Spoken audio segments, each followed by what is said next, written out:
be talking about aviation, and it's now time for us to look at the process of being around. Looking at the details there on the screen, the process of being around the airport here, getting set, boarding, taking off, enjoying the cruise, descent, landing, disembarking, and all of those stuff put together here. It's now time for us to look at aviation update, and we will be doing that with Mr. Godwin and Ike. The telephone number, why we do this before we commence the program fully, is to actually ensure that you are noted that this program, you're notified that this program is not a monologue or somewhat an intra-studio dialogue between the presenter as well as the guest here, but after the program, you can take it up from there and follow it through so that we all can be very knowledgeable. These can really, really help here. I, as the anchor of the program, I must tell you, sometime when I am traveling and I use some of the words I gain from the program here, some guys had to turn around and look at me and say, hey guy,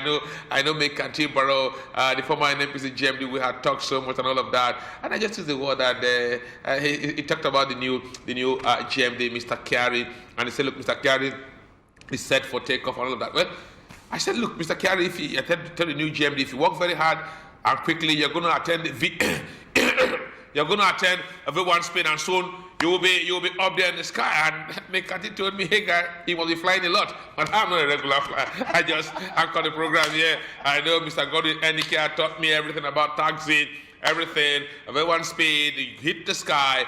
All of those things I learned. So if you following us, hey guy, you go out there and you speak aviation, and when you talk, everyone just want to look at you. And I told them, hey, you to pull your joystick, and the man said, hey, this must be a flying guy. But someone, this is just about the program. A very wonderful morning, sir. Welcome to the program. Oh yes. Yeah. I'm so glad you're picking up. Yeah, no, my sympathy over Super Eagles defeat. Everyone felt so bad. Nigeria, we all believe we must win and win and win. Except we win, there's nothing good in the coach. Game is all about somebody winning and the other losing. Correct. And that's why it's called a game. Our boys did well. They tried. They did well. However, I will continue to hammer on the issue of discipline and remaining focused until the end. I think they lost a little bit of focus and a little bit of indiscipline around the 18 mark. They should have been more careful. But then, here we go. Somebody has lost and somebody has won. Now the truth. And that's what the game is all about. Now the truth, Nigeria celebrates Nigeria month. Okay, let's quickly go straight here. We are talking about airport security. And we'll be looking at that here. Part two, how to secure the airport, how to secure the airport, the role of all stakeholders here to ensure that we can fly very well. I had a chat over what some guys over the nation of Israel. We had some chat, and we're talking about the fact that when you arrive at the Ben Gurion airport in Tel Aviv, you're going to see some stern-looking guys there who don't seem to be joking with you. Most times they hardly smile, and when they look at you, they look at you from their face. You are a suspect. They have to pull you through. And also, I told you the entry point to Israel, which sounds a little bit funny and worrisome here. The issue of a pre-country pre-arrival check, which are usually done at Cyprus or Egypt. Most of the time, Cyprus or Egypt. Any plane, particularly where pilgrims are gone as pilgrims. Sometimes you go and check it. When you go and you arrive, you stop over at either Cyprus or Egypt, and everyone disembark. And the next thing you come, you find that your things appeared a little bit scattered. I'm sorry. That's my experience. They just come, they check all your canned juice, to check everything, all what you've been. You see them scattered almost everywhere. You're going to see why today. Everything on your seat. You stop there, and when you come in and you embark again for takeoff directly now into Ben Gurion Airport in Tel Aviv. But somehow I don't really know why. But everyone's plane flies into Nigeria, but you don't just go into Israel. You have to stop somewhere, take a brief check. You're going to see why today. Okay. So let hit the skies, fly in. Click one, please. Click one. Got click one. We can. Sorry, please. Okay. Yeah, here we go. Okay, that's click one. That's right. This was our last clip of last week, just to refresh memories of our viewers, what we're doing. And then after that, we'll see examples of how airport security or laxity within the airport allowed unacceptable things to slip through and then caused explosions and killed people unnecessarily. So let's move now. Motives, processes and equipment continue. As further security, airport food outlets now use plastic glasses and utensils as opposed to glasses made out of glass and utensils made out of metal to reduce the usefulness of such items as weapons.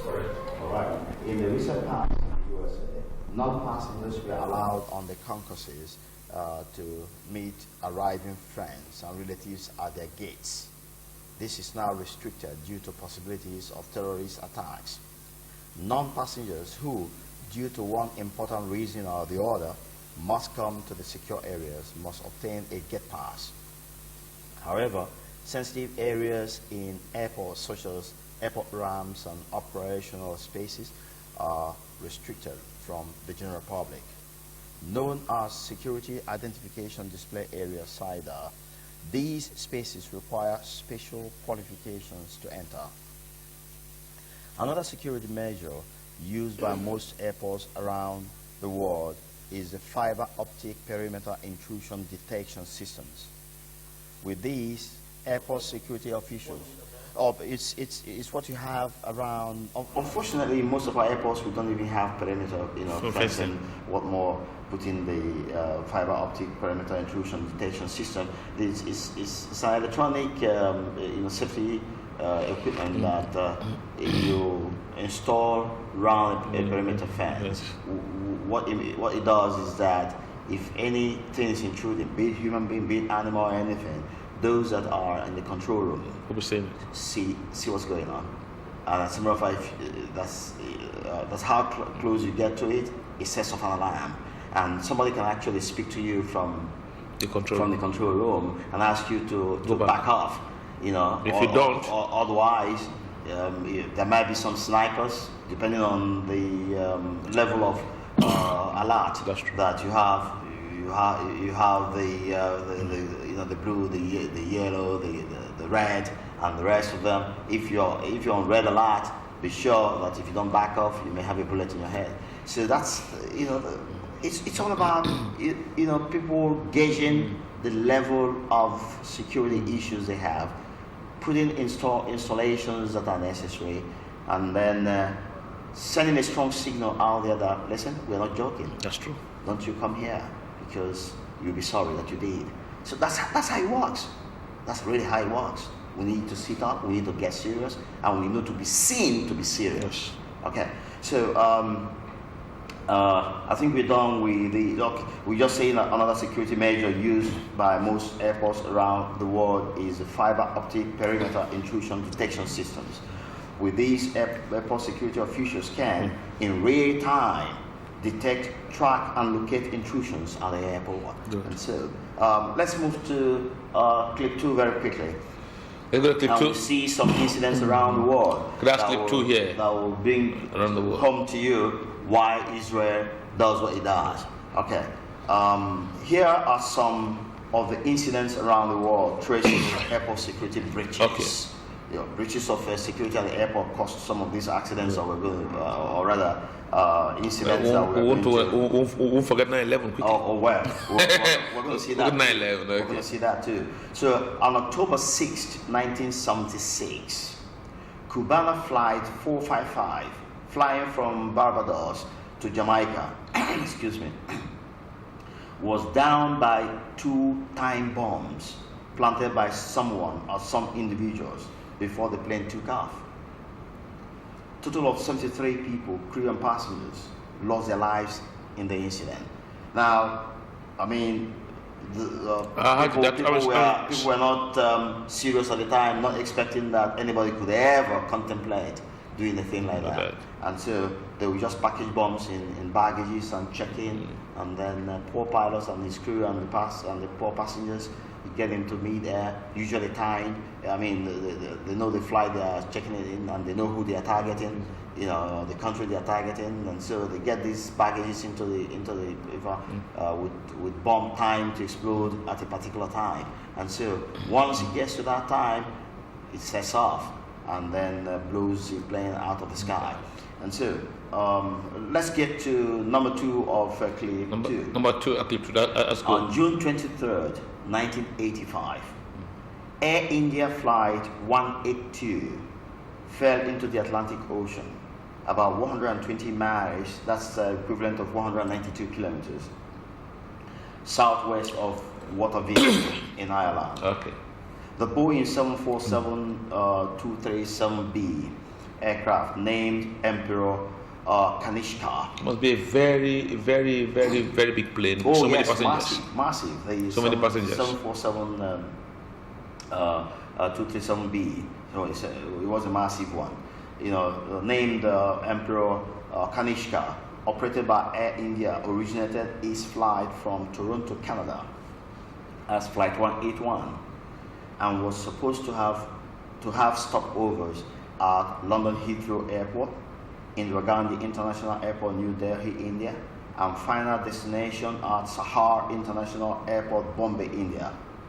All 307 and 22 crew on board perished when a bomb suspected to be planted by one of Canadian terrorist groups exploded.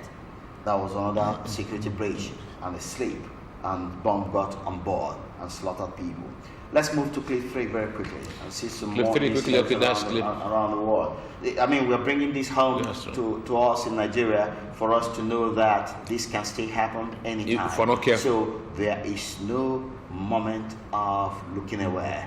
It's round the clock, doing the right thing all the time. Not sometimes, all the time, round the clock. That is a principle that works.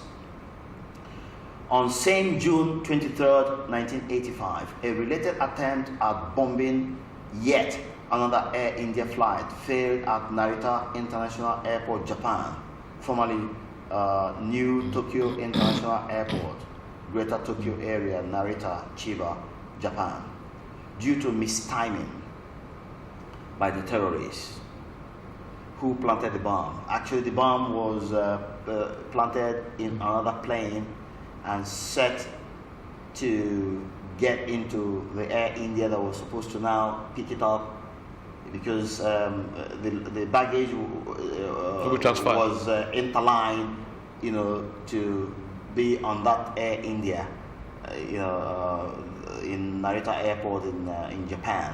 Correct. But it of course originated all the way.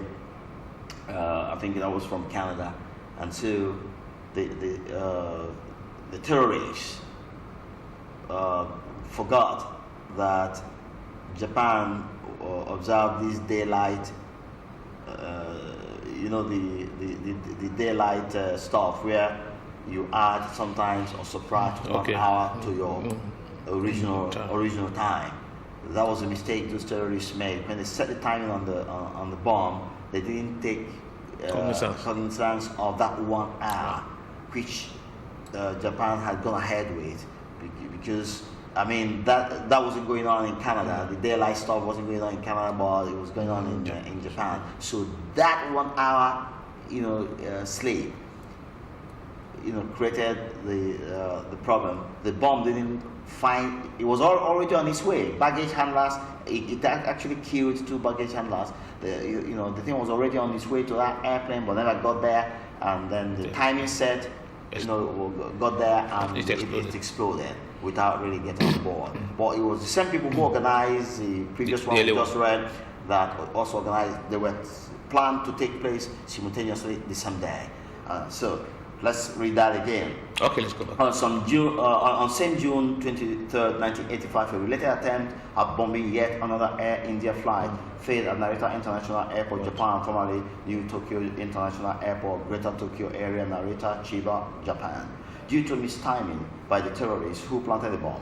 The bombing was supposed to coincide with the one of Air India Flight 182, which exploded and fell into the Atlantic off the west coast of Ireland same day. The same Canadian-based terrorists were said to have made the bomb and targeted Air India Flight 301 with 177 passengers. That would have slaughtered 177 passengers. Who knows where it would have fallen, and maybe more people would have been killed on the ground, like it happened with the Lockerbie bombing. With 177 passengers and crew on board, bound for Dun Mueang International Airport in Bangkok, Thailand. 2 Japanese baggage handlers lost their lives, while 4 others had non-fatal injuries. The timeline of the planned bombing started with a fake passenger named El Singh, whose baggage was checked into Canadian Pacific Airlines CP Air 003 to New Tokyo and interlined to Air India Flight 301. But due to error in timing, the baggage exploded in Japan before it got onto the Air India Flight 301, the targeted flight. So I think they say it was all these Sikh terrorists, who had issues with Indian government, and who had moved en masse and welcomed and admitted by Canada. We were busy planning all those out there, and then anyway, I hope by now that those problems have been resolved, and they're not fighting much anymore. Let's get to clip 4. Clip 4, please. Clip 4. That's clip 4. Number 4. Another airport security failure was recorded 21st December 1988 when a bomb slipped through airport security and found its way into Pan Am Flight 103.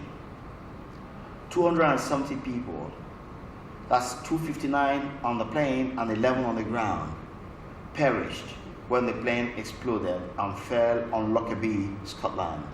You remember the Lockerbie bomb? Very much.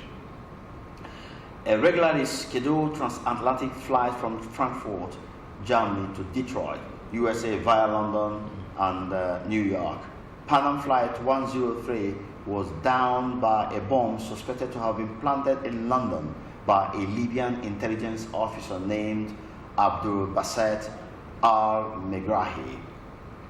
In 2001, the man was found guilty of 270 counts of murder and jailed for life at Camp Zeist, Netherlands. You remember that case of the man? And you remember Muammar Gaddafi eventually accepting responsibility and offering to pay compensation to all the families that lost loved ones in that plane. And you remember when the man had prostate cancer, out of humanitarian gesture, the Netherlands administration sent him back to Libya, where he eventually died of his ailment. And so that's about the Lockerbie bombing. Let's move to clip 5 very quickly. Clip 5. Oh, clip 5.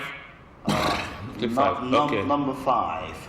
Philippine Airlines Flight 434 in 1994 succumbed to what turned out to be a test run for planned terrorist attack called Operation Bojinka. The small explosion killed 1 person, and the plane managed to make an emergency landing. The Manila police was able to crack the planned attack and foiled Operation Bojinka. It was really, a sad one. The terrorists deliberately wanted to be sure that their plan would work, and they didn't mean to really attack that particular plane they put in, but they were just test running, how they would find the real huge one into the plane that we were going to target. But then the police in Manila moved fast, and cracked the plan and found all the culprits and had them all arrested and some of them killed. So Operation Bojinka ended that way. It didn't take place again. Okay, the next one is in Israel. Number 6. Since within that same clip, go ahead. Yes. On 30th May 1972, Lord Airport, currently known as Ben Gurion International Airport in Tel Aviv, Israel, experienced an attack known today as Lord Airport Massacre. 24 people died, while 78 others were injured when 3 members of the Japanese Red Army undertook a terrorist attack on the airport, firing automatic firearms and throwing grenades. Now, you see another dimension. Yeah. It's not only about wanting to sleeping bags containing bombs into airplanes. People can actually walk into the airport looking well dressed, like you're beautifully dressed in your suit, open fire. or you wouldn't know that they have some automatic weapons behind those jackets, and then they can open fire on people and slaughter people. These are possibilities, and that's But why? that's why. What's the link with Japan? Sorry. Why Japan? No, well, it was the Red Army, which one of those terrorist groups that had issues with government and who thought that they should be allowed to live their lives in a special way and in their own particular way, and when you say no, it can happen, just like we're beginning to experience in Nigeria, when a group of people would want to go in a particular unacceptable way, and when government says no, they protest and actually kill people and those kind of things. We must stand up to some of these things, and then be serious with the security system and make sure that these things are not allowed to happen. That is the essence of governance, and we must be focused. Okay. If you ask me. Now, and so that's about clip 5. Let's run to clip 6 very quickly. Clip 6. We're there. Number 7. The most widely recognized terrorist attacks in recent times involving air travel remains the September 11, 2001 attacks on the Twin Towers in the United States of America. I think that changed though. Oh yeah. That changed the global dimension. That's correct. Attacks have been known as, or rather known today as 9/11 terrorist attacks. The operation was carried out by the 19 members of the Islamic terrorist group, Al-Qaeda. The men successfully took control of 4 airplanes on the east coast of the United States of America and deliberately crashed 2 of them into both World Trade Center towers in New York. The third one into the Pentagon in Arlington County, Virginia. The 4th plane crashed into a field near Shanksville, Pennsylvania. Its intended target was White House in Washington, D.C. A total of 2,996 people lost their lives in that attack, making it the deadliest aviation terrorist attacks in history. Clip 7 very quickly. Clip 7. Number 8. Okay. August 10, 2006. Airports in the United Kingdom, Canada, and the United States of America significantly raised security at the airports due to the uncovering by the British authorities of a terror plot aimed at detonating liquid. You now see why the airport security began to check liquids. I mean, if you have your water, they ask you to drink it to make sure that it's truly water. And then, of course, if you have your perfume above 100 minutes, don't allow it to. These terrorists, as they advance in their technology, security must advance along or even go ahead in order to prevent them from carrying out their mission. So here we go. I take that again. August 10, 2006, airports in United Kingdom, Canada, and the United States of America significantly raised security at the airports due to the uncovering by the British authorities of a terror plot aimed at detonating liquid explosives on flights originating from those countries. The plot was so notable that for the first time, the U.S. air terror alert level ever reached red. The incident led to tighter restrictions on carrying liquids and gels in hand luggage in the EU, Canada, and the United States of America. And of course, we also joined here in Nigeria. That's about what we have on the clips, but roll some of those photos. Let's just have fun and see how Let's see what we got here. How these terminals look elsewhere. Of course, that's the Air India plane, the exact one that was, this photo was taken up just about 2 weeks before that crash. The one that was hit by that bomb. Okay. That was flight 182. Roll on. Let's see the other interesting. This is a beautiful Narita airport, just the Terminal 1, in Japan. You know, can you see the ambience? The Sometimes you ask question, why can't we have one like that? It's all about, and you start to wonder what's really happening to us. When you go to small country, extremely small countries like Singapore, a very small country, a one city state, as I prefer to call Singapore, and you start to see the excessive massive airport in Singapore. Yes. You see the possibility of what a man can do, and even if you go around at night, when I found time to go around Singapore, and I just discover, even particularly for Sentosa, you just see my 50-60-story building, or let me say 40-story building, and you see trees, big, huge trees on top of those buildings, and you start to wonder, hey guy, what's going on with us? There's no limit to the mind, the human mind. That's true. Anything you think, you can do. No limit. If 5 million people can think and achieve such great, if you put all our airports together, it's not up to what Singapore has. Imagine, for instance, let me just let you have a little fun. Imagine the thoughts put in stealing money in our dear country, Nigeria. Just shift a little bit those thoughts. And put those brains together. And put those brains in something really positive for the nation. I really wonder why people steal money they don't need. I keep wondering, why should anyone take money he or she does not need? It's unbelievable what we're doing here. But we can put it to an end. It's all about really keeping a level ground. No sacred cow. No preferred individual. If you're found, you're reined in and punished. If that message gets across, I tell you, everyone will change. But at the moment, we seem to be wavering, and that appears to be what is slowing us down in killing corruption in Nigeria. However, let's take a look. Let's go to that clip now. That crash plane on the ground. Yes, let's. If you can go back to that crash plane on the ground. That was a Lockerbie bombing, the very controversial one. Yes, that was bombed out of the skies. But if you can roll those photographs, yes, that is a cockpit section of that airplane. You know, it was really very sad. You know, it was Pan Am. Yeah, I think Pan Am 103 or so. They were heading from Germany and heading to the USA. Yeah, it hadn't really gotten to the Atlantic. It was still overland, somewhere in Ireland. You know, Lockerbie, and so the plane exploded and fell down, killing about 11 people on ground, and the entire 370 people, you know, on board. Very sad. Roll on the photos. Let's get the next picture, and then get out of the studio before ITV brings his tobacco. The next picture. All right. I think we've seen this. I've seen this before.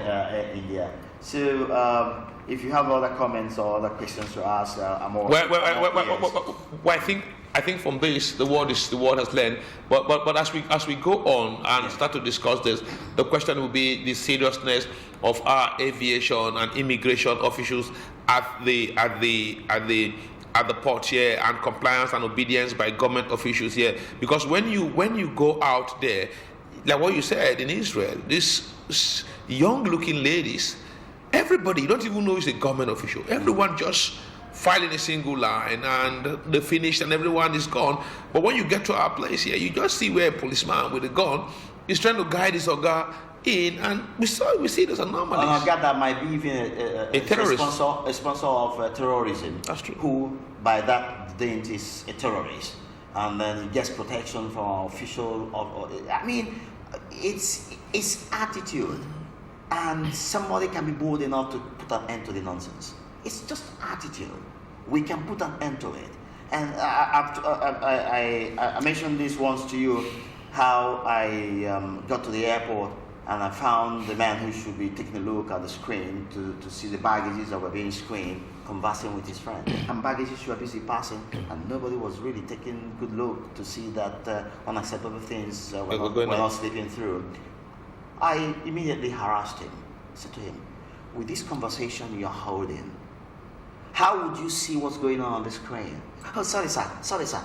I mean, why did he need somebody to talk to him to do his job? You know what the answer is? He hasn't been trained properly. His mind has not been worked on. It's all about Haven't you been to a traffic and a junction, and the traffic man is just talking to somebody, and sometimes the man want to arrest a particular driver, maybe a taxi driver who beats traffic. Both the traffic warden, who ought to be controlling, both his colleagues from under the Malina tree, they will all approach the car and forget that they have about 200 cars that will likely cause confusion at that spot, and the next thing, someone will divert their attention and they will focus on the driver, and criminals can strike. And apart from that, the one that runs me really crazy, sometimes I feel like pulling a koboko out of my car and flogging somebody, is men and women on duty, and you find them with fun, screaming away and laughing away in the middle of the road. Sometimes they lose track of, it happened to me once, I was just sitting there fuming, really, really angry in my car. This officer was busy backing the other way and talking away on his phone. The lane he was passing, all the cars on that lane had been exhausted, and everybody else was standing waiting for him to finish his phone call before calling it. By the time he finished his call, he had lost count of where he passed last. You know what he did? He passed the same lane again that had exhausted. Really, not while good at all. Away on phone, a few more cars assembled. Not good at all. And then somebody really got angry and began one of these taxis, began to curse him and do all those kind of gesticulations. I mean, it's indiscipline. And people have warped minds, and we need to retrain and send these people. As a matter of fact, if you ask me, we can afford it as a nation. Once in a lifetime of some of these officers, they should really cross the Atlantic or the Mediterranean. Take them out of this country somewhere, give them 1 week course, show them the world, show them the way people are behaving and people are thinking, and tell them, look, listen, you can do this for your nation. And believe you me, Atta, I think this can work. You will change the way they thought process. Because it's all about how they process information and how, we can do all this, and we can change people and get people to behave better and do better. Okay, thank you very much for coming on the program. I think it's an unending discourse here. We will be continuing the program next week, Monday. We'll be looking, there are still many issues on airport security. Oh, yes. So much issues there that one will definitely want to ask, and one will be seeking answers to. We'll be following all of those things and seeing how it goes. Thank you very much. Thank you. Wish you a successful and a wonderful working week. Okay, on that note, we end this interview segment. We'll take a quick break. When we return from the break, the program will continue.